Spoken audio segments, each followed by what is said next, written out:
अगर आप किसी से सच्ची मोहब्बत करते हैं तो हमारे चैनल को सब्सक्राइब करें और बेल आइकन को प्रेस करें ताकि हमारे चैनल का हर एक वीडियो जो सबसे पहले अपलोड हो उसका नोटिफिकेशन आप तक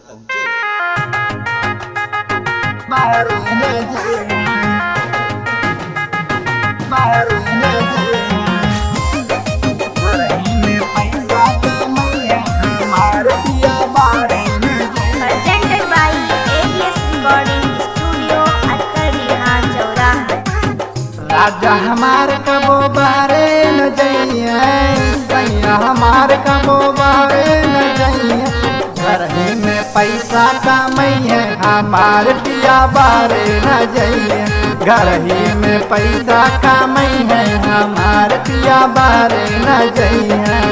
सखी सुना तारुना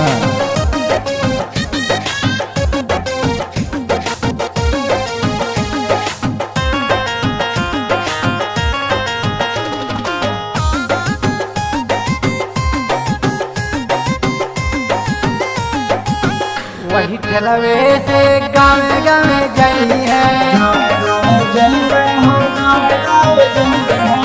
वही ठलवे से गाँव गाँव गई है भौजी के फुलकी खियई है हमार पिया बाहर न जइए घर ही में पैसा कमई है हमार पिया बाहर न जइए।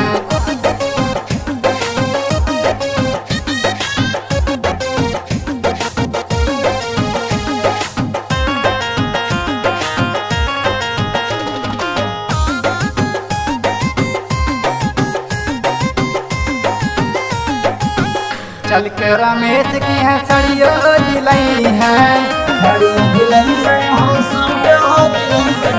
चल के फिरोज की है ललियो दिलई है घर ही में पैसा कमई है हमार रजा बाहर न जइए घर ही में पैसा कमई है हमार पिया बाहर न जइए।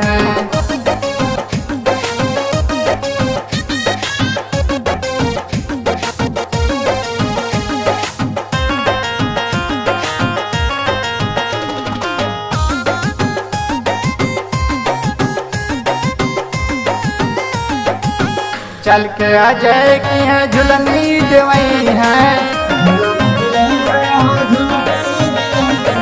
चल के अजय की है झुलनी देवई है घर ही में पैसा कमई है हमार पिया बाहर न जइए घर ही में पैसा कमई है हमार रजा बाहर न जइए।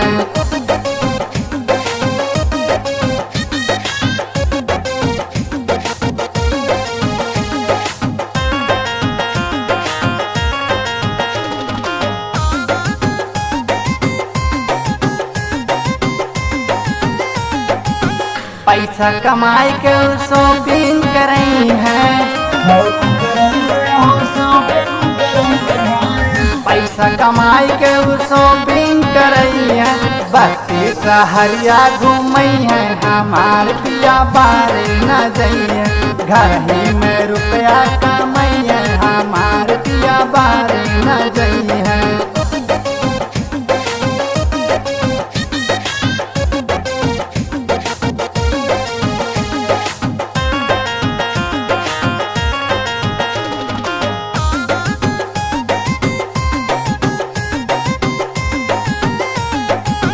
सरदार पटेल में वो लड़का पढ़ई है सरदार पटेल में वो लड़का पढ़ई है घर ही में पैसा कमई है हमार पिया बाहर न जइए घर ही में रुपया कमई है हमार रजा बाहर न जइए बाहर न जइए।